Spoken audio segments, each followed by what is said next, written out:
Macmillan Audio presents The Moroccan Girl by Charles Cumming. Read for you by Charlie Anson.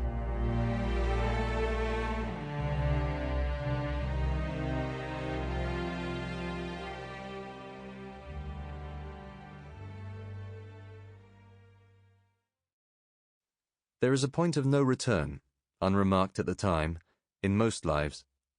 Graham Greene, The Comedians. Would you prefer to talk or to write everything down? Talk, she said. Somerville crossed the room and activated the voice recorder. The American had brought it from the embassy. There was a small microphone attached to a stand, a glass of tap water and a plate of biscuits on the table. Ready? He asked. Ready. Somerville leaned over the microphone. His voice was clear, his language concise. Statement by Laszlo. Chapel Street, SW1. August 19th. Officer presiding, L4. Begins now. He checked his watch. 1700 hours. Lara Bartok adjusted the collar of her shirt. She caught Somerville's eye. He nodded at her, indicating that she should start. She brought the microphone slightly closer to her and took a sip of water. The American realized that he was standing in her eye line. He moved to a chair on the far side of the room. Bartok did not continue until he was still and completely silent. In the beginning there were 7, she said.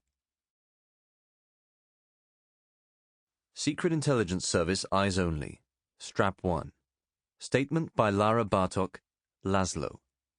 Case Officers JWS STH, Chapel Street. Ref Resurrection, Simakov, Carradine. File RE2768X. Part 1 of 5. In the beginning there was 7. Ivan Simakov, of course, who is still rightly regarded as the intellectual and moral architect of Resurrection.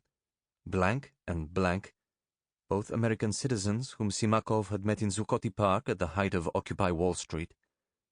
Blank, formerly of the service. Blank, the cyber expert who had been active in Anonymous for several years and was instrumental in planning and orchestrating many of Resurrection's most effective operations in the United States. Ivan had a way of contacting such people on the dark web, of gaining their trust over time, of drawing them out into the open. I used to say that he was like a child on a beach, pouring salt onto the sand so that the creatures of the deep would rise to the surface. He enjoyed this image very much.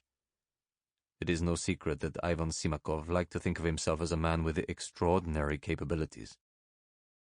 Also present that day were Thomas Frattura, former assistant to Republican Senator Catherine McKendrick, who had been a prominent figure in Disrupt J20, and me, Lara Bartok, originally from Gyula in eastern Hungary, about whom you know almost everything.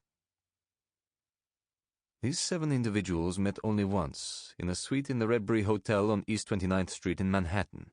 Of course, no cell phones, laptops, or Wi-Fi-enabled devices of any kind were permitted to be brought to the hotel.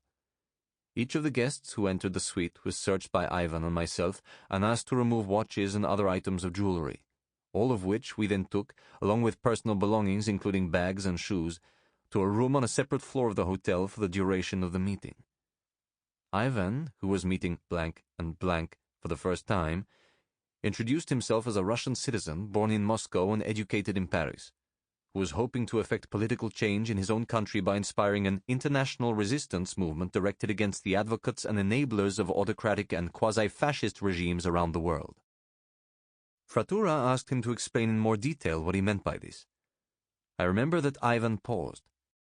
He always had a good sense of theater. He crossed the suite and opened the curtains.